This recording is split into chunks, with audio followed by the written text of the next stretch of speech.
right, so ready to have some fun tonight. My name is Adam Torres, and I'm the host of the Mission Matters podcast, a top 2.5% rated podcast. Myself and Chirag, we've been working and building this company last decade, over 6,000 interviews in, and we get the privilege of hosting events like this and bringing together people and community. That's a big part of Mission Matters, and I'm particularly interested and excited about today's panel because I haven't really talked that much about investment and finance in a while. And just for quick context, especially for some that are at home, that my viewers at home, you already know a bit of this, but for the new friends we have here today, I was in finance almost 14 years, and I spent a lot of time talking about investments, talking about like products like that Goldman Sachs offered, Charles Schwab's offered, a lot of the big brands when I was managing money for many, many years. And I've been in media now full-time for the last 10 years or so, as I mentioned, but it's interesting and fun and exciting to have these pros up here from entertainment and film finance to kind of pick their brain for everybody in the room, of course, but for myself as well, and of course for the audience at home. And speaking of the audience at home,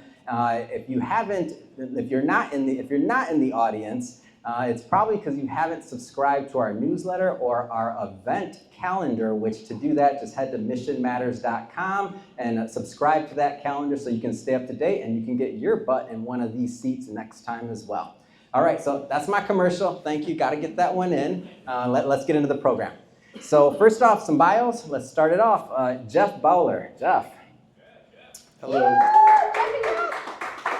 This is a fun one. All right, Emmy award-winning film and television producer. Jeff is he's done a whole lot as a financier with a diverse career in the entertainment industry. He began as director of business development for Bandai, then served as vice president of business development at WWE, where he helped launch WWE Films and co-produced the Mummy franchise and The Scorpion King. From 2012 to 2017, Jeff was head of acquisitions and production for The Exchange, contributing to over 100 films, including Dear White People, Two Guns. He created the hit TV series Inked, and in 2005, and has produced over 250 million in films and more than 300 hours of television content as co-owner of Wonder Film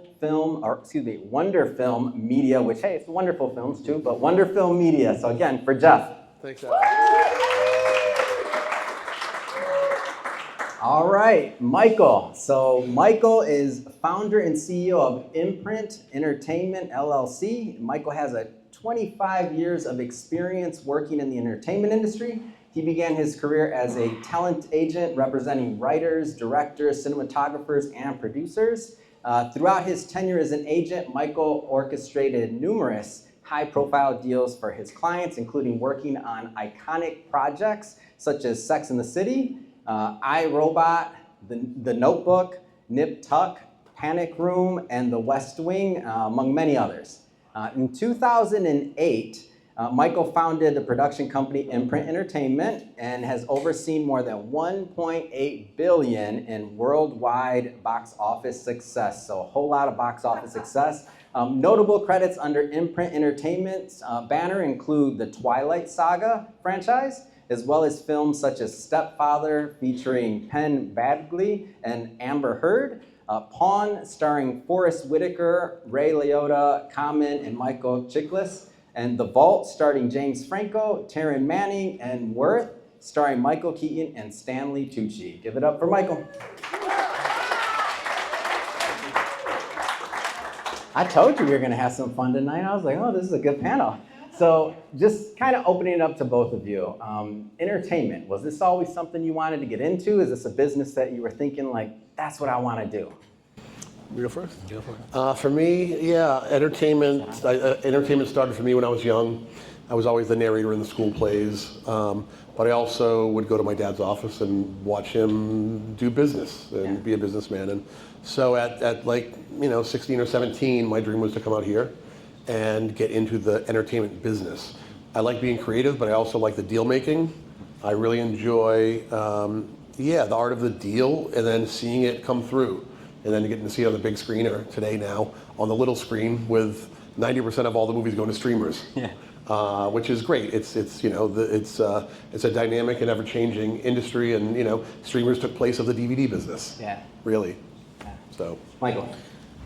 I moved out here in the late 90s and got kind of a late start in entertainment, and was doing real estate on the East Coast, and came out here, thought I'd do real estate, and of course you catch the entertainment bug in LA, and didn't want to be an actor, but got a job in an agency, and realized that really behind the camera and producing and financing was where I wanted to be.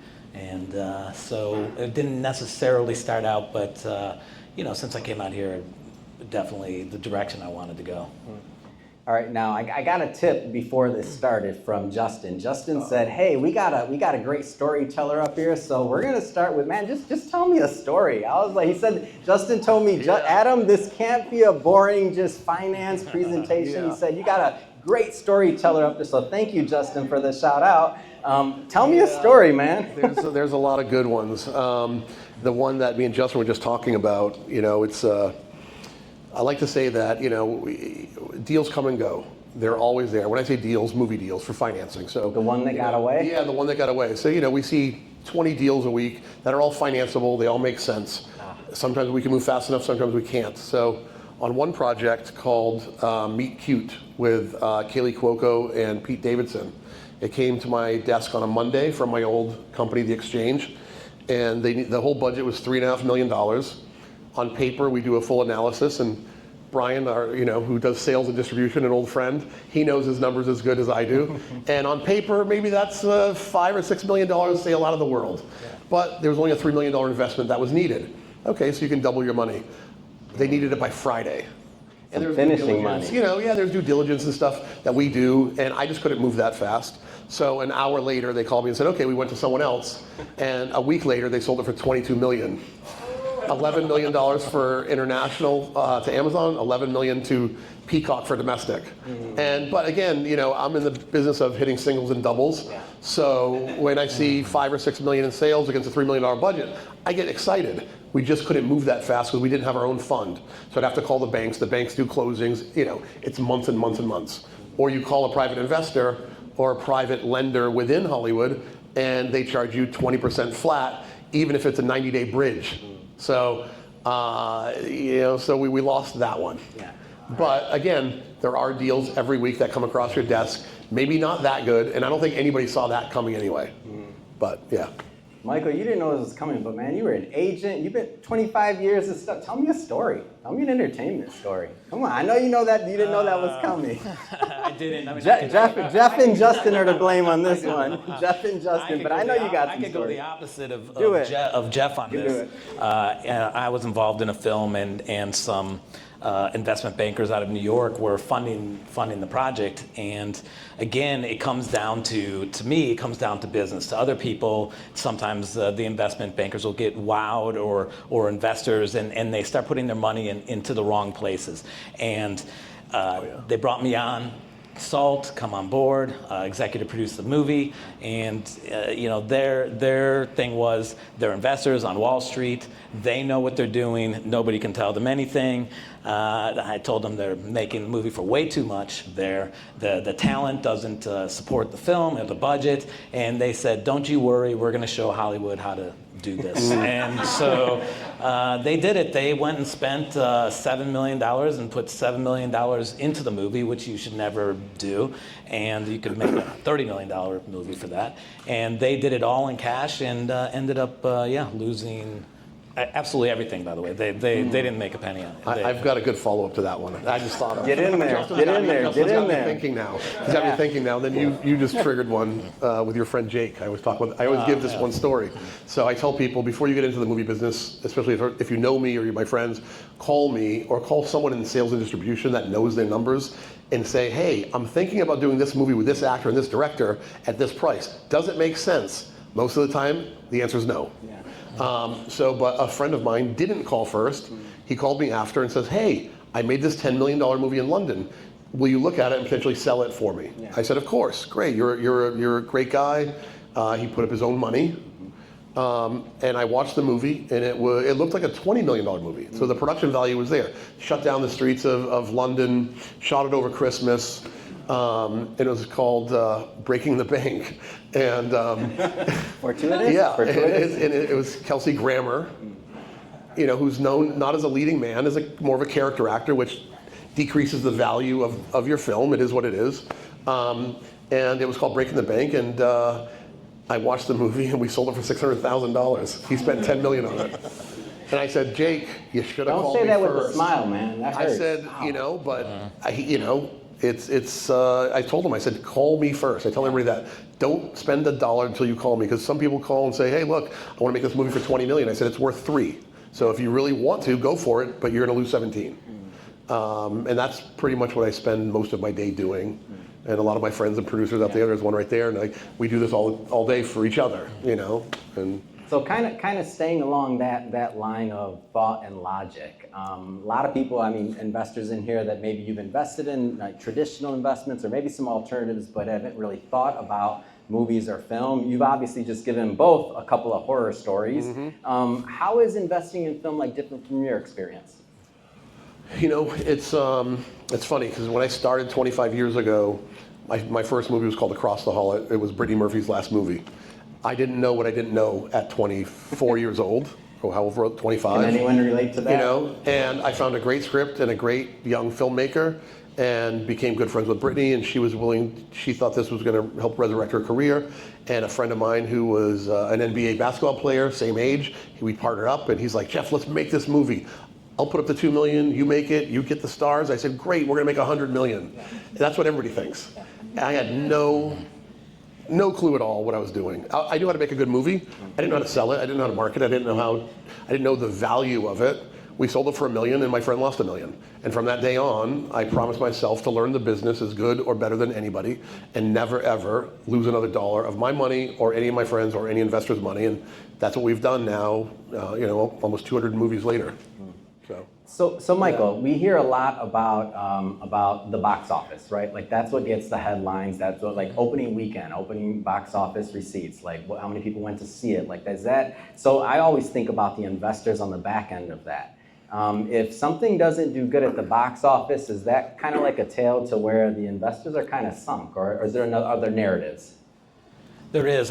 There is another narrative on it, and it depends where you sit in the waterfall of the film. So.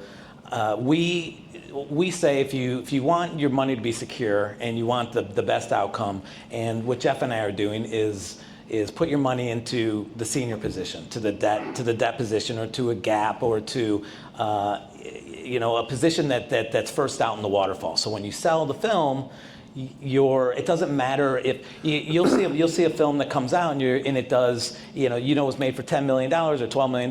It does $3 million at the box office. That doesn't mean at all that the senior investors lost any money. As a matter of fact, they probably investors or any maybe it doesn't matter if any of the investors will have lost money, but. It depends where you are in the waterfall. You get your money back. You're making a percentage on it, and it may have already made all of its money back internationally by the time it even comes out here. And so when we come in, we look at it and we'll analyze it and work with the sales companies to make sure that when we put money in, that the sales are above what the investors are putting in. And just to follow up on that, what Michael is saying is, we're a B2B company. We're not, the consumer business doesn't drive the narrative for our bottom line or our investors' bottom line. We license the movies as a commodity. Think about that, to the UK, Brazil, Spain, Latin America, Germany, on and on and on, for a flat fee. So we get out, then whoever bought the rights to that territory has the right to distribute, market, exploit, make a home video of it. Whatever they want to do, they've paid us, we're out, we've recouped. Now it's up to them in their territory to drive business for themselves. But we recoup based on all the territory sales around the world, and then the US domestic sale of rights. And those rights range from 10 years, we license them, to 25 years, and then they come back and our investors get another bite at the apple. We recycle the rights again worldwide, and that's the part of building a library as well. But it also reduces a lot of risk, because we're not beholden to the consumer going and spending $20 at the box office. We're using some terminology here that maybe some of the people in the audience may be familiar with because they've invested in things like this, and maybe some of them at home watching this on YouTube or the podcast, but we're saying things like bridge loans, gap, like get a little bit into the technical side of that just to give some context to some of this vocabulary we're using up here. Start. Okay, I'll start. So yeah, some of the, we've never hit home runs. It's singles and doubles for us.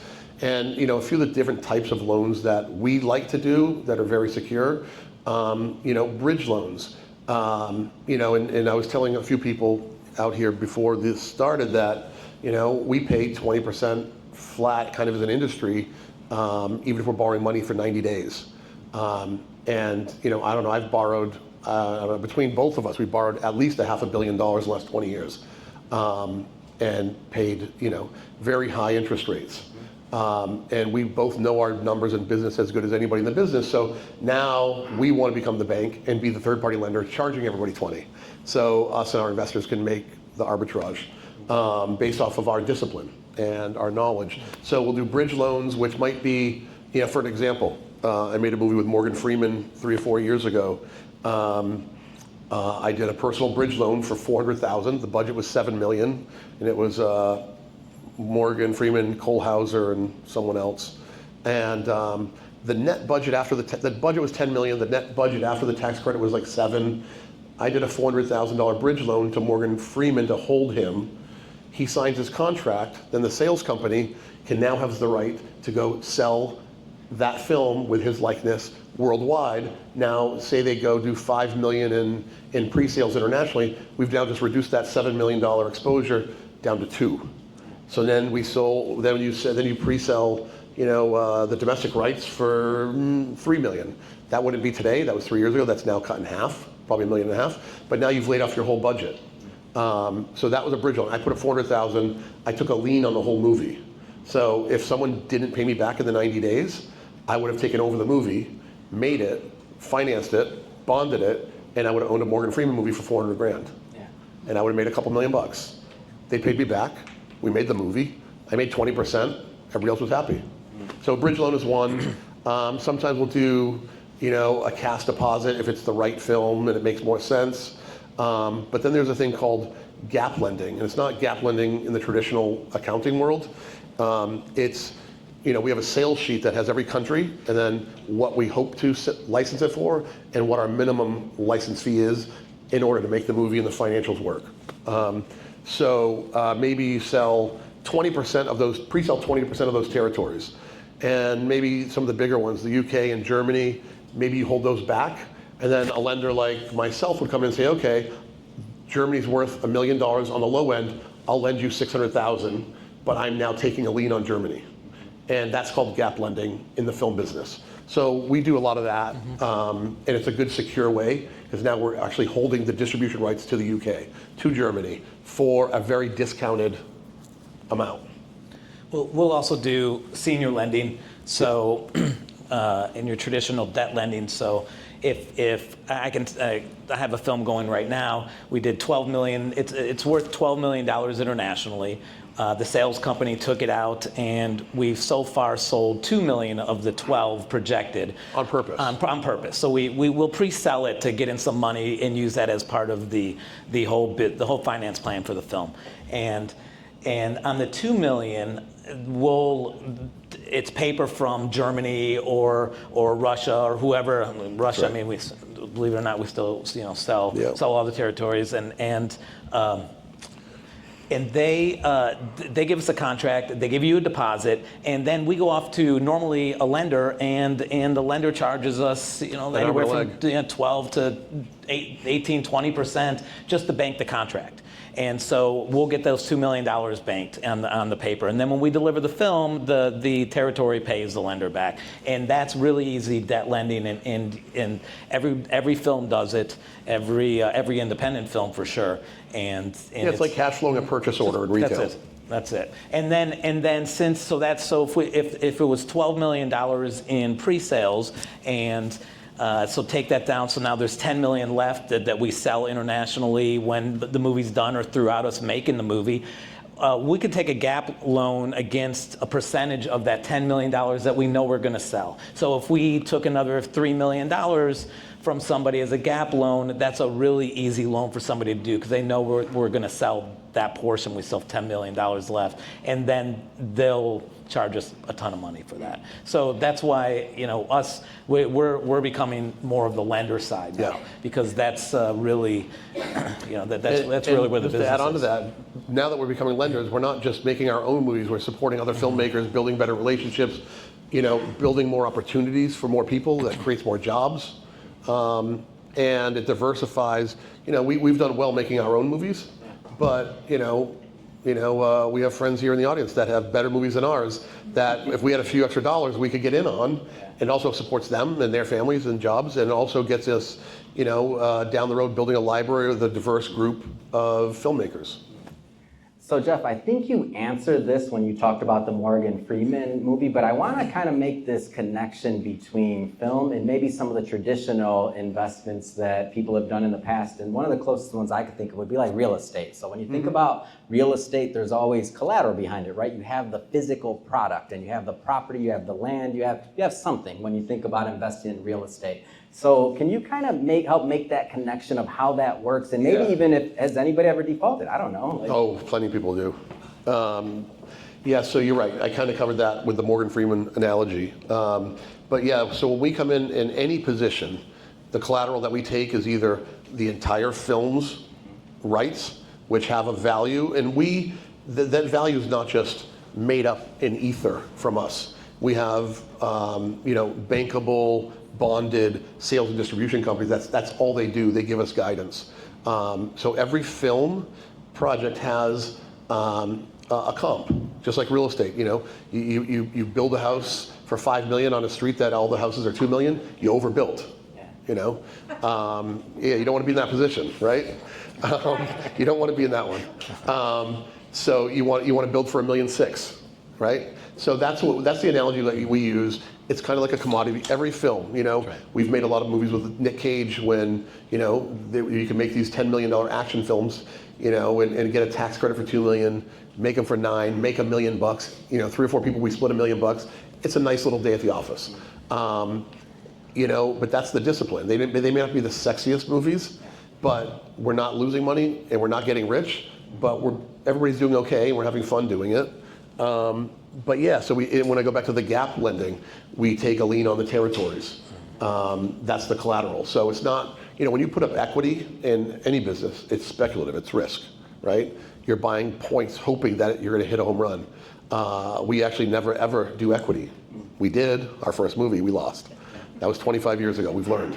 But now it's just debt. We take collateral on every single movie. And it could be a combination of rights, it could be a singular territory, that we heavily discount also.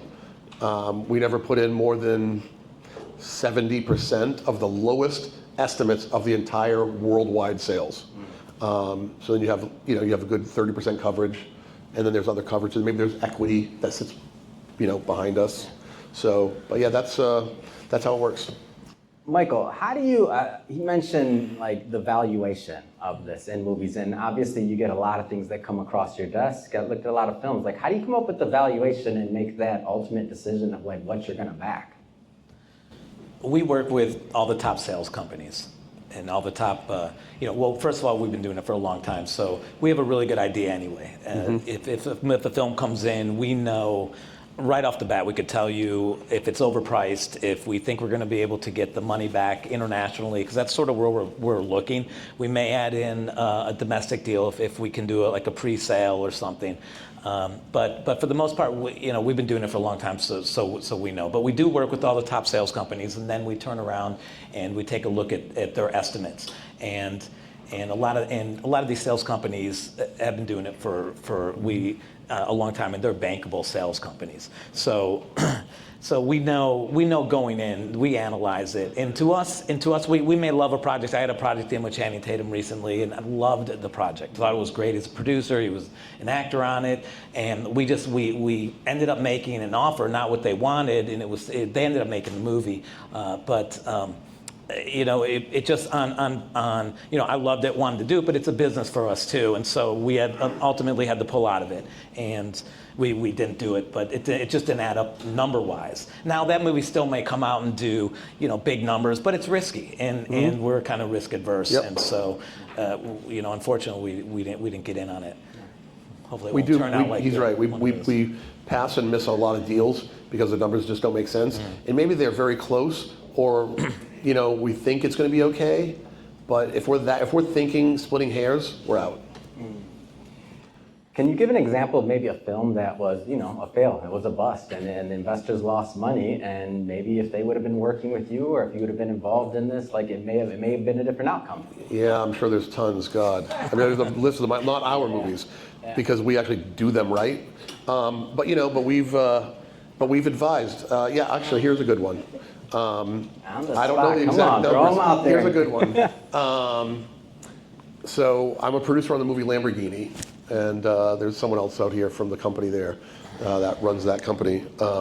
But they made the financiers are very well known alcohol, a multi-billion-dollar alcohol family, and from Europe, and they wanted to make Lamborghini for different reasons, governmental, political, things like that. Access to, whoever, the Pope.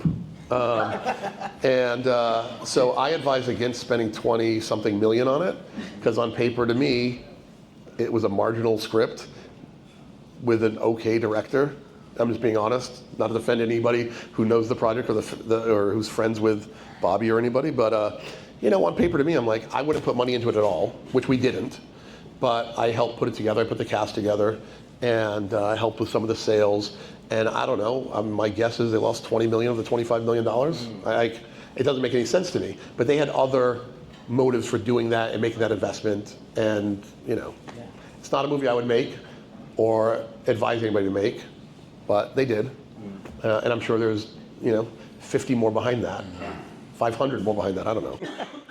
All right, so this is my last question I'll be asking, and I'm giving you a heads up here because I want to open this up for everybody else to ask some questions. So if everybody, now's your time to start thinking. I can keep asking them, but I want to get the crowd involved. This is definitely a fireside chat moment, and if you're at home watching this on YouTube, throw in some comments, and who knows, maybe they'll answer them. I don't know, we'll see, but throw in some comments in the comment section and throw in those questions as well. So my final question, you mentioned hitting base hits, maybe hitting some doubles. Do you expect to hit any home runs? Yeah, look, we don't go in thinking that we're going to make a home run out of this. I think you go in with hoping for the best, but I know when we go in, we know that we're not going to lose, and we know that we're going to at least make back the money plus the interest, and if we can grab a couple points in the film, that's great. But my friends put money in the long legs, and they didn't know that was going to be such a success that it was. They put in not even that much, I think under $1 million, and it was a home run for them. It was a grand slam for them, actually. Yeah, and they were in this position. They were in a senior position. They think they grabbed a couple points in the back end, also from doing the deal, because the movie really needed some money, and they're gonna make well into the seven figures on that, because the movie became so successful. We don't go in thinking that. I think in the back of your mind you hope, but. Michael's got a good point. That's another type of loan that we'll do. A lot of films will run out of money in post-production, but you can see it. I can at least screen what they've shot and say, okay, we have something here. Yep. And then, unfortunately, the position that they're in is they need money. So like on Long Legs, they needed roughly $1 million. Well, someone already spent 10 million in front of you. So it's safe to say you're going to get your million back if you're in first position. Mm-hmm. And like you said, if you can get a few of the back-end profit points, even better. So we will definitely do those, what they call finishing fund deals, because we can see that. I can bring in my sales team. We can sit, we can evaluate it. And it's usually extremely safe, because we're going to take a lien on as much as we can of the movie. If we can take a lien on the whole thing, we will. But we'll definitely be in the waterfall in the first position to be made first before anybody else, and we get out, and hopefully everybody else gets out, but we're concerned with our investors that we put in. Yeah. All right, let's open it up for some questions. There we go. First. I'm an award-winning film, documentary director and writer. And how do we reach you guys? You're more You can call my agent. He's right here. You're more rarefied Yeah. than most other people that you need to make it. Sure. I love documentaries, by the way. Thank you. I love them. I started in documentaries 20-something years ago. Give you mine. I'd love to check it out. Great. Just come see me after. I'll give you my info. All right. Absolutely. Short and sweet. Who else? You guys have both been in the game for a long time, and you guys know your shit now for sure. But we know the industry has been in like a really big major disruption for quite a while. Studios, streaming companies, AI in the front, and the financing game is changing. We are looking at fast channels coming on the rise as a big equation to the new market. How do you guys look at where the heyday of where you are? Because I know both your careers, and you guys have done such an amazing job. You know, and what you might be looking back at the Blue Spike conference. Some of these things survived until 2025. Yeah. Writer strikes. Everybody was struggling just to get through this. Is anything going to change for you guys in your thought process and your business model to address what's the onset? You know, what everybody's been struggling with. Yeah, I mean, things are definitely changing and evolving by the minute. I mean, you know, I tell people this analogy all the time. A couple of years ago, I could sell a Mel Gibson movie where he's in it for a week for $3 million at Lionsgate. That's now maybe $1.5 million. How do you make that movie, right? And, you know, we're trying to figure that out. You know, you have to bring the budgets down. Talent has to reduce.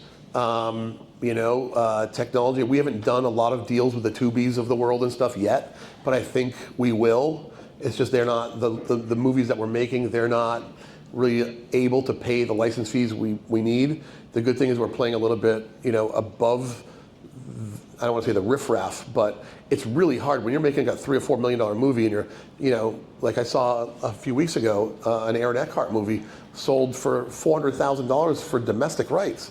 And I'm like, 3 years ago, we were looking at $8 million out of the world.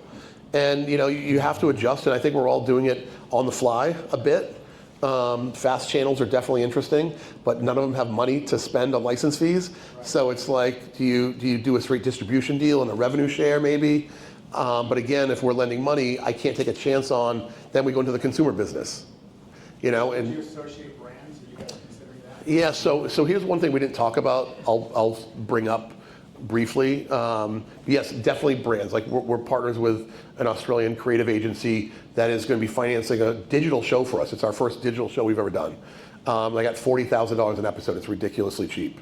But they're going to be fully financed. It's Coca-Cola. But it's a whole new thing for us, right?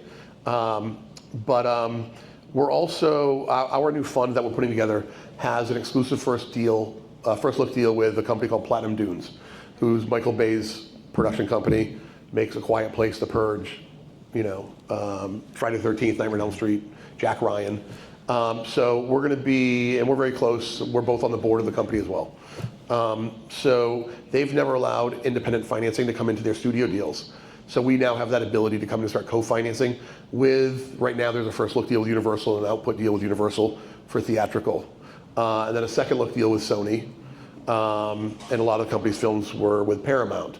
And I think aligning, and the more and more you read in the indie world, you need to be making better films at not a crazy price. Like Platinum Dunes still is 30 million and under. Really 20 is the sweet spot. And like the new Purge that we're starting in the summer, it's maybe gonna be a $10 million budget. That's it. But it's gonna be released on 4,000 screens with a $50 million P&A budget with Universal. I think there's a market for independent producers like us, and there's a lot of you guys out there that I know, to partner with studio distribution. It's going to be a lot less films. It's going to be condensing and collapsing, but it's going to be higher quality, and you're going to get to see more theatrical films, I think, in 2025 and 2026 than we've seen in the last few years. But I think independent producers partnering with studios to make better movies, but less movies. Yep. At least for us, that's our business model. I think that's the way it's going. And I'll just follow up on that too. I think we're going to see, or we're starting to see, on the higher end because the distribution market is just shrinking in the U.S. Big time. And so you're not finding a lot of people that you would normally go to for an advance to help finance your film. They're like, go ahead and make it first, and then come back and see us. They're not going to put it up in advance anymore. So you're seeing more of a of a filmmaker-driven market where more quality pictures, better filmmakers, and really the market of just going out there and putting an actor in for a day and working them for 14 hours and wrapping the whole movie around it, and it's terrible, and taking it out. Those days are just they're over. They are. And then, or you've got the lower budget films that you're going with, like maybe a Tubi or something, and you're selling those, you're making those, you're doing those for $500,000 and just flipping them. That's not really our market at all. But the mid-level is just sort of gone on these, the $2-3 million films. It's difficult. To follow up, also a documentary filmmaker, just how would you add or change anything in terms of what you've been talking about? Thank you for sharing all this information.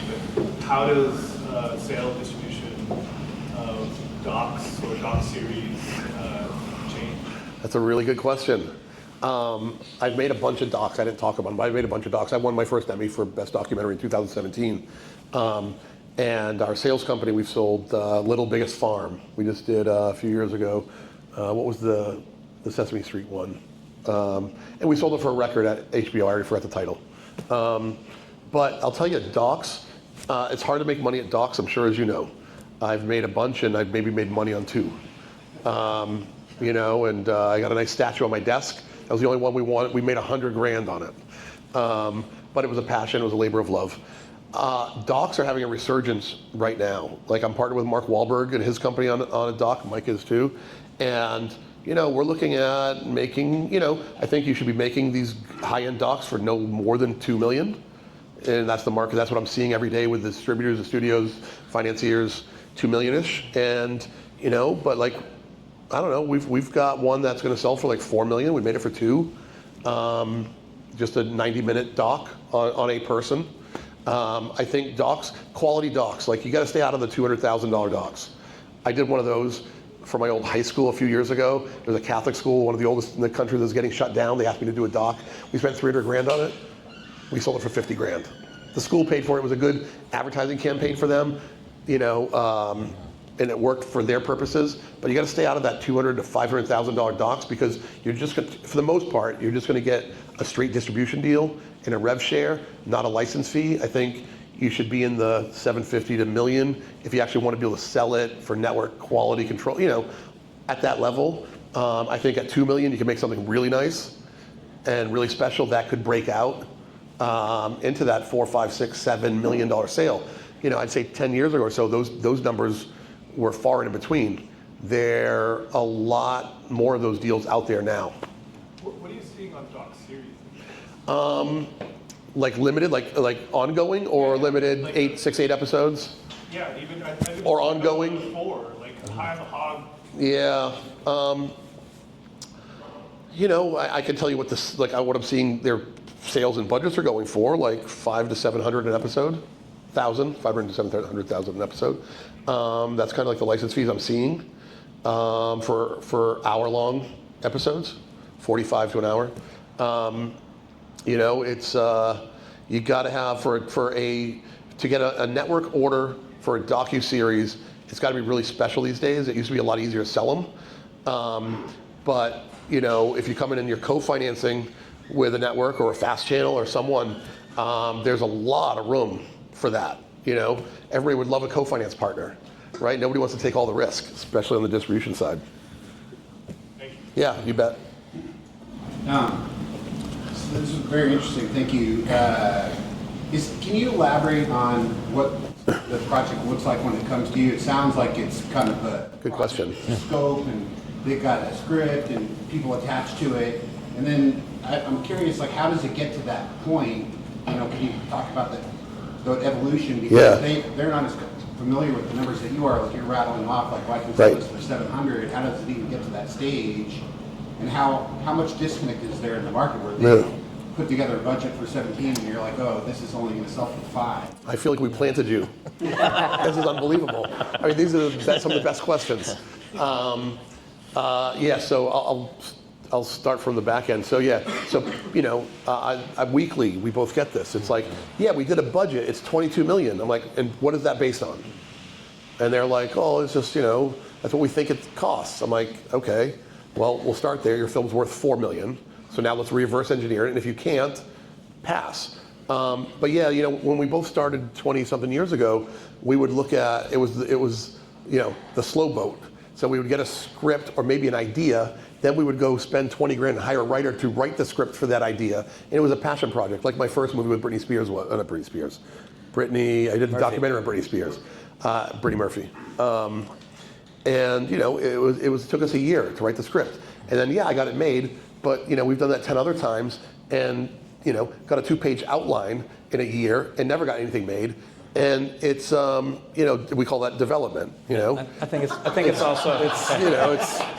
also educating, and kind of who you're working with. If you're working, there's a certain there's people that have been around that give you scripts and projects, and they sort of they know their numbers, or they know who makes sense. But all day, I mean every day we get projects in, and it's what Jeff said. It's kind of educating then the individual bringing you the project and letting them know. They may have, like he mentioned, Kelsey Grammer. Kelsey Grammer's a great, if you get him for a series, you're a home run. You put it, for a film, it's difficult on sales, but they may see a great television actor and have a couple people say, we want to make this for 15 million, and you just kind of have to educate them, and if you really love it, you can work with them and see if you can lower it, and if not, for the most part, you're gonna have to pass and move on. But to answer the bulk of your question, so yeah, we used to just work on just scripts. Now we look at just fully packaged things that are ready to go that we can move, because now it's a business. It's a cog in the wheel, and we have to move business. I think in 2021 to 2023, even during COVID, between the two of us, we made almost 30 movies. So now it's if it's just a script, I tell people don't send it. Unless it's from an A-list writer, it's coming from our agent or one of the other big agencies, don't send it to us, because we're not going to get to it. But tell me, who's the director? Is there a cast attached? Okay, so maybe there's a really good director and a good script. We have the relationships to put the cast on. And based on that cast, I know what the value of it is. Then I can back in the financing. It's all reverse engineering it. But yeah, so now we look for only, we probably get 20 what we call packages a week, with cast, directors, some level of a budget, if it makes sense or not, and someone's passion behind it. Justin. It sounds like you guys, when I think of film, usually think about someone throws in money and it's low odds of success, and then once in a while you get a home run. But it sounds like you guys have a formula and you've really looked at the downside. But as an investor, if I'm investing in your fund, what type of returns are you guys? Yeah, so for us, like I said, we've been the borrower for so long, borrowing hundreds of millions of dollars and paying 20% plus fees and setup fees and legal fees and finance fees and all of this nonsense on a very collateralized, safe investment. When I say safe, because we know it's safe, the bank knows it's safe, because the films that we're doing, we could go to Bank of America and borrow from, and that they're conservative. Or Bank of California. It's just that they move slower. So we're going to lose the opportunity if we wait 6 weeks, 8 weeks, 10 weeks to borrow from Bank of America at a lower rate. These are all very bankable. So we get in on the debt side. People put in, equity, and it's unfortunate a lot of times. But the returns for us, like I said, it's singles and doubles. So we're talking to investors. We're going to guarantee 12.5% annually.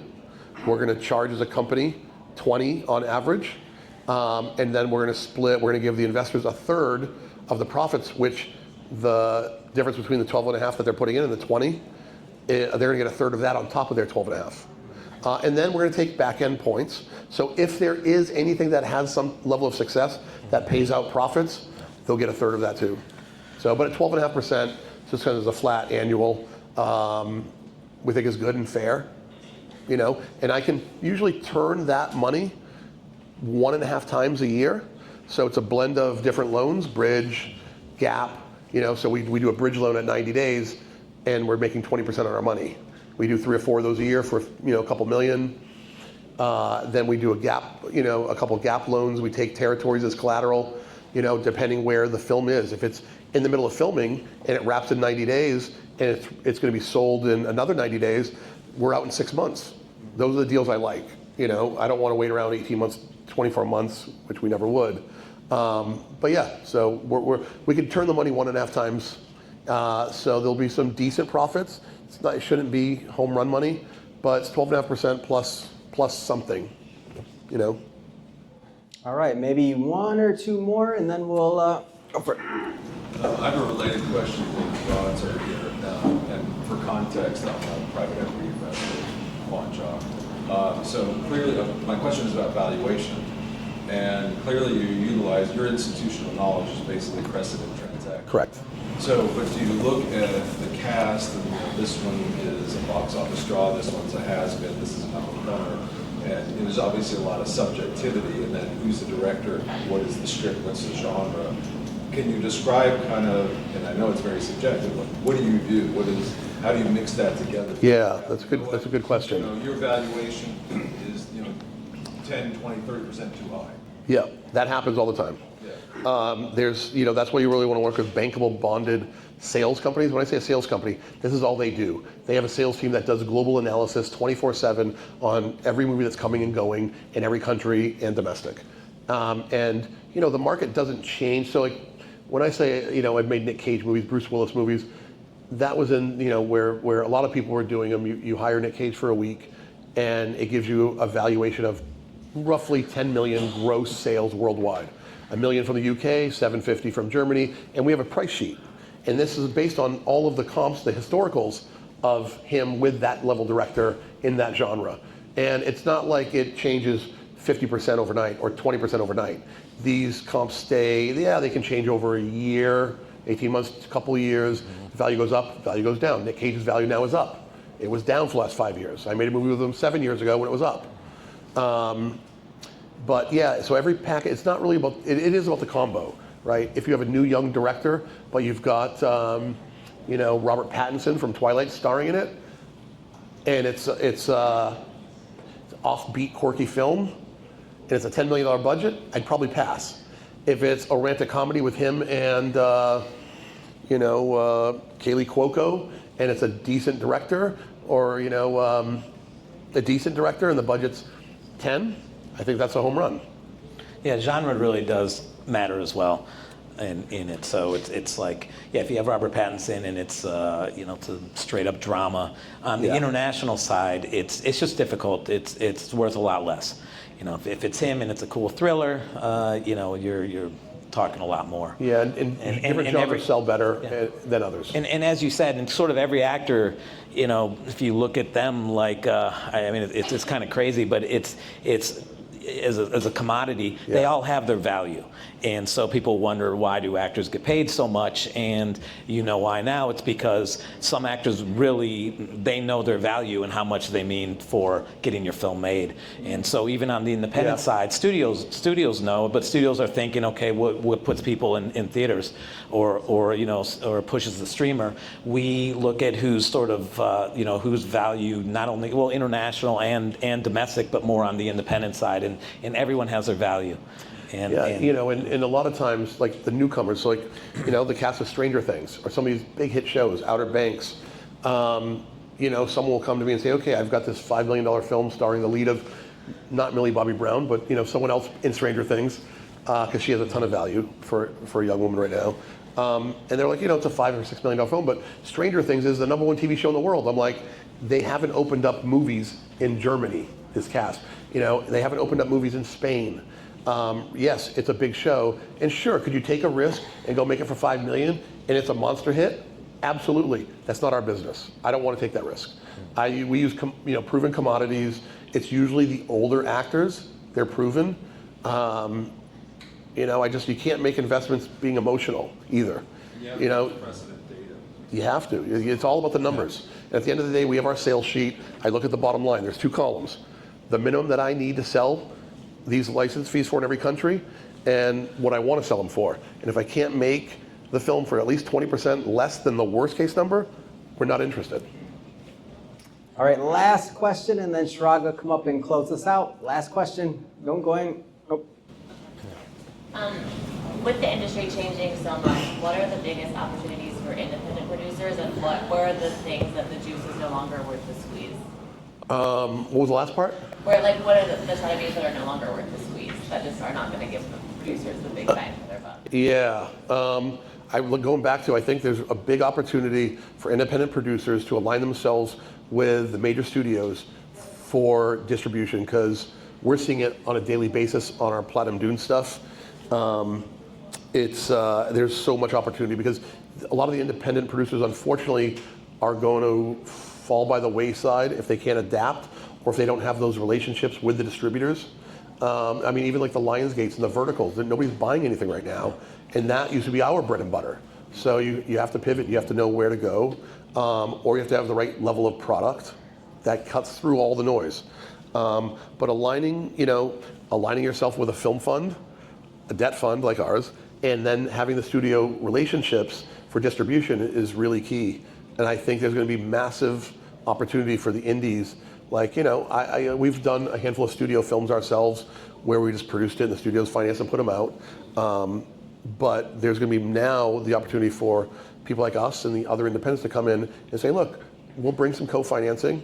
We want to own a piece. We want to build our own little library, and we want to do 3 of these a year, and you set up an output deal for yourselves, and your independent company now becomes almost like an independent studio with a distribution deal with XYZ. I think that's going to be a massive opportunity over the next 5 years. Yeah. All right, well, let's give it up for the panel. All right.